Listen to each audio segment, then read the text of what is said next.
I'd like to talk to you about improvised weapons. One of the things we recommend you do is, if you can, acquire a better weapon. Get a better weapon. What makes something a better weapon? Well, it's harder than your fists or feet.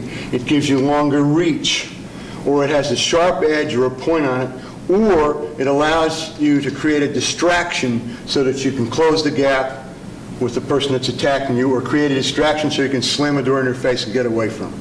So I'm going to go through some common objects that you might have in your car, you might have in your office, they might be in your bathroom, your kitchen, they might be in your backpack. Simplest thing, almost everybody's got a pen or pencil. You can stab with a pen or pencil. If you're going to stab, you can stab with a screwdriver from a toolbox if one happens to be around. You can bang them with the blunt end of the screwdriver. You can stab them or swat them with a spatula from the kitchen. You won't make a hole in them, but you can make a knot on them. You can smack them with it because it gives you more reach. You can use a coffee mug. You can smash the coffee mug on the nose, the bullseye on the face. You can smash them in the nose, the bullseye on the face with a salt and pepper shaker. You can stick a VCR tape, bang, in the throat. You can use a CD. It's got a sharp edge, whoosh, a little more reach, something a little harder than your fingernails. A stapler from your desk.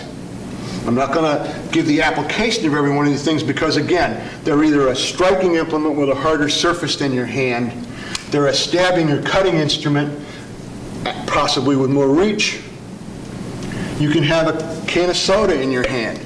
If the can of soda is half full, cover the hole, bang, again, go for the bullseye, go for the nose or the throat.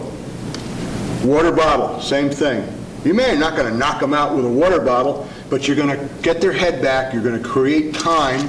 You may bring the base forward so you can, bring the base and the hips forward so you can start chopping them down at the legs. If you're in the house, it could be a broom. You've got lots of reach with a broom. You've got the handle to use for a jab. You've got the end for a cross. You can hook. You can use it as if you were punching at them.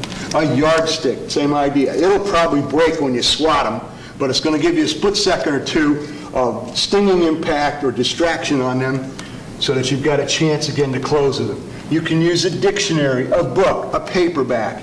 Again, slam in the throat, slam in the nose, slap them alongside the ear or the temple with the sharp ends. Your TV remote, same thing, hard plastic. It may shatter when you hit them, but better that it shatters than your hand, and you've got a little more reach, and you've got an impact surface to hit with. You've got things that you may actually be carrying. An umbrella, the same thing. The umbrella works as a blunt object to hit them with. The umbrella also works just plain open. If I sail the umbrella, you can't see me, the camera can't see me, neither can the bad guy. So that you can use an umbrella as a distraction, either to escape or to come in behind the umbrella that's sailing at them in order to hit them, in order to strike A to the face, B to the base. Any other distractions, I'm not going to throw it, but I can whip a jacket, a sweater, a purse on a strap, anything that gives you length that you can swing into their face to get them to back off. Same thing if a belt, if you have time to get the belt out. If they're on top of you, you're not going to be trying to drag your belt out. But clearly I've got a sharp metal buckle on the end of a piece of cloth. I've also got something I can wrap around somebody's neck or wrap around an arm to pull them off balance. In terms of distractions, I might be wearing a hat. If I have a hat, I can use the hat the same way as the umbrella, the same way as a swinging piece of cloth. I can say, hey, and bam, the hat goes in the face. Or I can take the hat off, and I want to throw it out and swirl a hat, throw it to them for them to catch it. They're either going to duck it or catch it. Either way, they've been distracted for what I'm doing next, which is I'm coming in behind that object to do a strike to the face and then go to work on the base. Talking about things you can throw. A handful of change, coins, wham, in their face. Again, you're not going to knock anybody out with some pennies from the piggy bank, but you are going to distract them and keep them from coming after you. If you happen to be carrying a walking stick... Hold on a second, there's pause. Run that camera.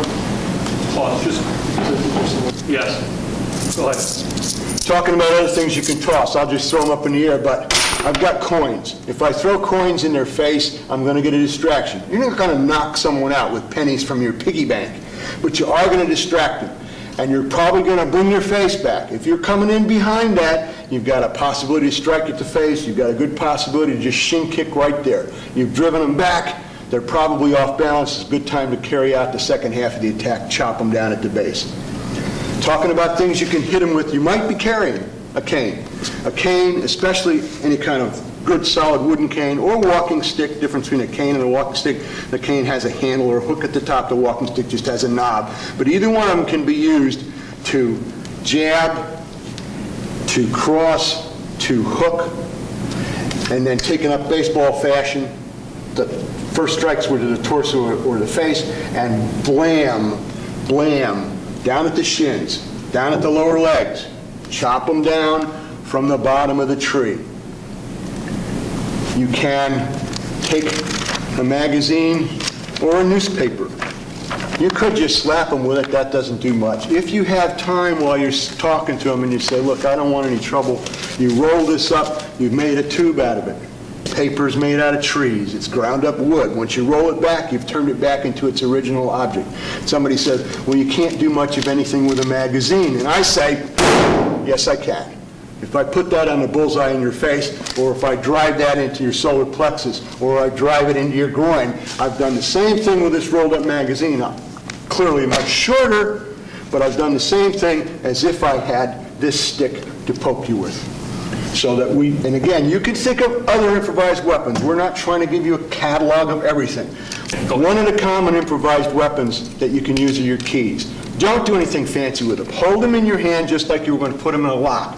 Because when you're finished using it as an improvised weapon, you may want to get in your house, slam the door, and call the police. You may want to get in your car and drive off and leave the scene. The key can be used to poke, eyes, throat. The key can be used to slash. It's got a sharp edge on it. You can slash with your keys. You can poke and slash. It's a great improvised weapon. You can defend yourself with a credit card. You can use the edge of it to slice. Again, anything that you can use to make your hands harder, your reach longer, or that has a sharp edge on it or a point on it, or that can be thrown as a distraction. Either they duck it or they catch it, and you either escape in that split second, or you come forward and engage them, striking to the face, striking to the base to chop them down. We haven't in any way covered everything that could be used as an improvised weapon. The word is improvised. You need to look at your surroundings and say, when I'm being attacked, what can I use as a weapon? And it's up to you to think of those things